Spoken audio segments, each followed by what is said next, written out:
baku tembak di Hotel Beijing, rencana pembunuhan yang bocor, serta penangkapan jenderal paling berkuasa di Tiongkok. Kedengarannya seperti naskah film, tapi laporan menunjukkan bahwa inilah kenyataan yang baru saja terjadi di dalam PKT. Media pemerintah menyebut Jenderal Zhang ditangkap karena korupsi, namun sumber rahasia menyebut ada upaya kudeta gagal dan nyaris membuat Xi Jinping tidak selamat.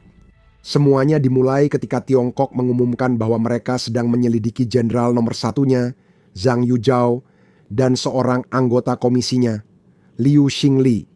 Saat ini sedang berlangsung pembersihan militer di PKT selama beberapa tahun terakhir, namun ini langkah paling mengejutkan sejauh ini. Karena Zhang pada dasarnya adalah orangnya. Ketika berbicara tentang militer Tiongkok, Xi Jinping memang panglima tertinggi, namun ia bukan militer melainkan politisi. Zhang adalah orang yang sebenarnya menjalankan militer sehari-hari. Dia adalah jenderal operasional berpangkat tertinggi di Tiongkok dan secara teknis orang nomor 2 dalam militer Tiongkok sekarang. Hal yang mengejutkan adalah Zhang bukan rival, melainkan orang kepercayaan Xi Jinping. Ayah mereka berjuang bersama saat Perang Saudara Tiongkok, dan keduanya sudah saling mengenal seumur hidup. Sebenarnya, Zhang seharusnya pensiun pada tahun 2022. Namun, saat Xi Jinping memulai masa jabatan ketiga yang belum pernah ada, ia justru meyakinkan Zhang agar tidak pensiun. Dan dia menjadikannya orang kedua setelahnya. Ketika berbicara tentang militer Tiongkok, pada dasarnya Zhang menjadi kepala staf gabungan Tiongkok. Karena itu, muncul pertanyaan, jika Xi Jinping tak bisa percaya pada Zhang, lalu siapa yang bisa ia percayai? Siapa yang akan dia pilih untuk menggantikan posisi itu? Situasi makin genting, karena Zhang bukan yang pertama atau kedua. Xi Jinping secara sistematis menyingkirkan semua petinggi militer Tiongkok dalam beberapa tahun terakhir. Xi Jinping telah membersihkan hampir semua orang di Komisi Militer Pusat Tiongkok. Seperti saya katakan, ini mirip versi Amerika dari kepala staf gabungan, pimpinan militer tertinggi negara itu. Hanya tahun lalu, Xi Jinping memecat 8 jenderal, termasuk jenderal nomor 2 negara itu. Jadi, siapa orang di bawah Zhang sekarang? Sebelum minggu ini, banyak yang menduga Zhang, bukan Xi Jinping, dalang di balik pembersihan itu.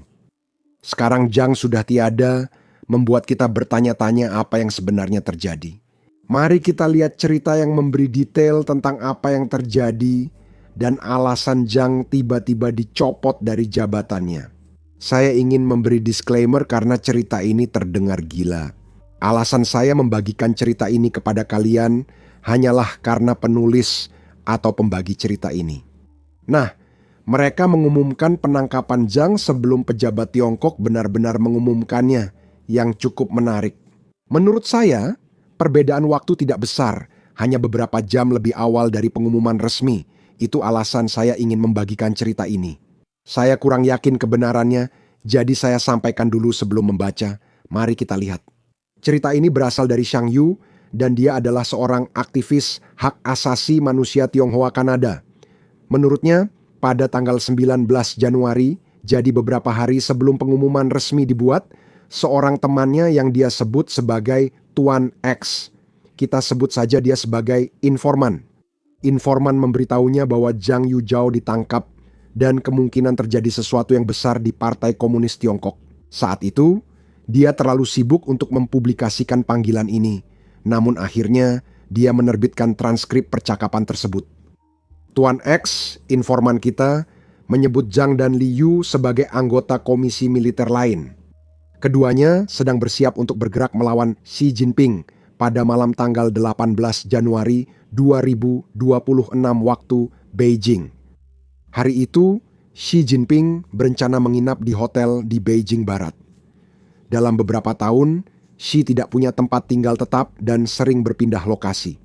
Zhang dan Liu berencana menangkap Xi Jinping dengan operasi yang dijadwalkan pada malam tanggal 18 Januari. Namun, rencana itu bocor 2 jam sebelum aksi. Xi berada di hotel pada hari itu. Mereka percaya akan lebih mudah menangkapnya di sana. karena dia sering menginap di hotel lalu berpindah ke lokasi lain, dia jarang tinggal di satu tempat selama 2 malam berturut-turut. Spekulasi online menyebut Xi sengaja memakai ini sebagai umpan untuk memancing Zhang keluar, dan interpretasi itu mungkin benar atau sebagian benar. Setelah menerima informasi tersebut, 2 jam sebelumnya, Xi segera meninggalkan hotel dan diam-diam mengatur operasi penangkapan balasan. Zhang tidak tahu informasi itu sudah bocor ke Xi, sehingga tetap melanjutkan rencana dan mengirim personel pendahuluan. Baku tembak terjadi di hotel antara orang-orang Zhang yang sudah tiba dan pasukan yang diatur oleh Xi.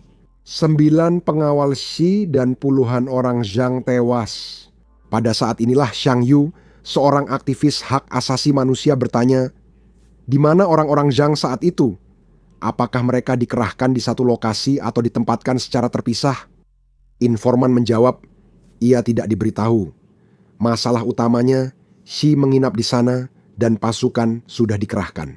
Karena Xi sering menginap di hotel dan tiba-tiba pindah ke tempat lain, sulit untuk memastikan dia berada di satu tempat. Informan melanjutkan ceritanya. Yang saya tahu hanyalah Xi mengetahui hal itu 2 jam sebelumnya dan langsung bergerak untuk melakukan penangkapan. Zhang dan Liu bersama keluarga langsung ditahan. Lalu, mengapa merencanakan hal besar tanpa mengatur keluarga? Si informan menjawab, Xiang dan Liu percaya operasi itu akan berhasil, jadi apakah mereka melindungi keluarga mereka atau tidak, itu sebenarnya tidak terlalu penting. Jika mereka atur sebelumnya, operasi bisa terbongkar. Xi juga telah menanam banyak informan di sekitar keluarga mereka. Percakapannya cukup panjang, bisa kamu lihat di layar atau nanti saya bagikan tautannya di bawah. Tapi sekarang, saya hanya akan membacakan bagian-bagian pentingnya saja.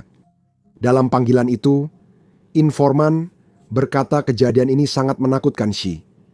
Ibunya dan saudara perempuannya sudah diberitahu dan sangat ketakutan. Mereka kini menginap di Shenzhen Guest House. Keamanan langsung diperketat, seluruh guest house kini lockdown dengan penjagaan ketat. Apa yang membuat Xiang memberontak? Karena, seperti yang kita tahu, orang ini cukup dekat dengan Xi Jinping, jawab sang informan.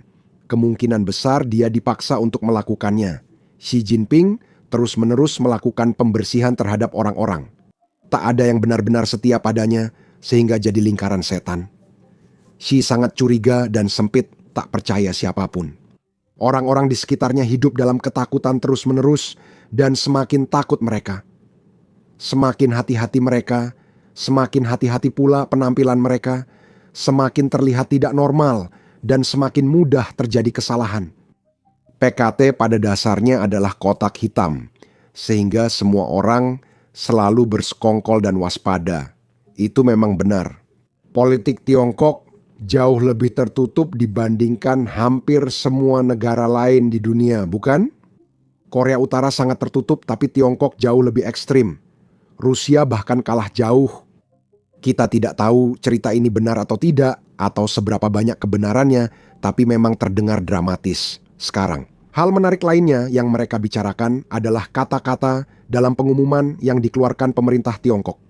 Dan kita akan mendengarkannya sebentar lagi. Tapi hal menarik lainnya juga adalah waktu antara pengumuman dan penangkapan, atau mungkin sebaliknya, waktu antara penangkapan dan pengumuman.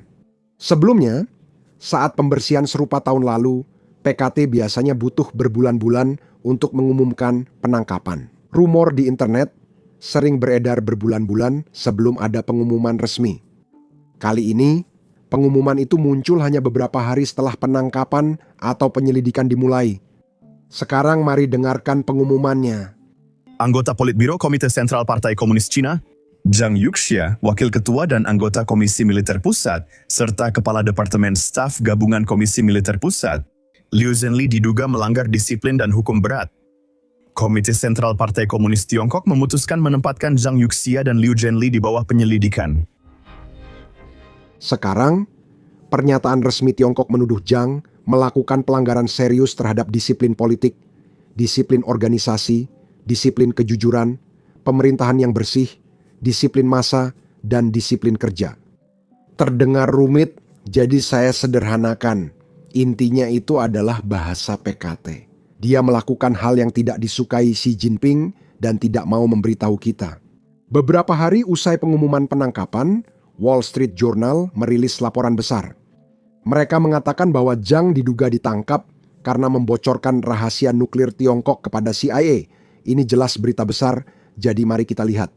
Laporan itu menyebutkan informasi ini berasal dari pengarahan yang dihadiri pejabat militer tertinggi Tiongkok.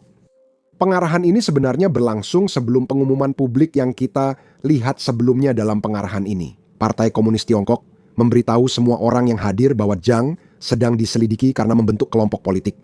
Yang pada dasarnya berarti dia berusaha mengajak orang-orang untuk mendukung tujuannya agar dia bisa melakukan sesuatu. Membentuk koalisi di Partai Komunis Tiongkok dianggap merusak persatuan partai dan bertentangan dengan hukum partai menurut pejabat tinggi.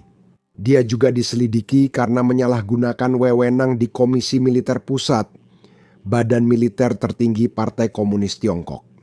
Mereka pada dasarnya memberikan kontrak jika mereka membutuhkan sesuatu untuk dibangun, atau jika mereka perlu menyewa sesuatu, membangun pabrik. Badan ini menentukan penerima kontrak dan menuduh dia korupsi, mungkin memberi kontrak ke keluarga atau pihak yang membayar. Namun, yang paling mengejutkan adalah kesepakatannya. Pada pertemuan ini, semua diberitahu bahwa Zhang membocorkan data teknis senjata nuklir Tiongkok ke Amerika Serikat. Berita ini membuat semua membicarakan laporan eksklusif yang kini diperoleh Wall Street Journal. Inilah alasan saya merasa laporan ini atau sebagian mungkin tidak benar. Karena coba pikirkan, bayangkan Anda adalah seorang jenderal PLA yang sedang duduk dalam pengarahan ini dan Anda baru saja mendengar bahwa jenderal militer tertinggi di negara ini, teman masa kecil Xi Jinping, telah ditangkap. Dan sekarang Anda diberitahu bahwa dia adalah mata-mata CIA. Apakah Anda akan memberitahukan itu ke media barat? Saya rasa tidak akan ada yang membocorkannya.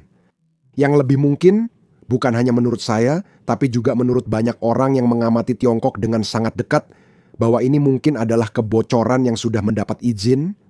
Pemerintah melakukan ini sepanjang waktu dan mereka melakukannya di mana-mana. Mereka merancang cerita bersama media untuk mengendalikan narasi.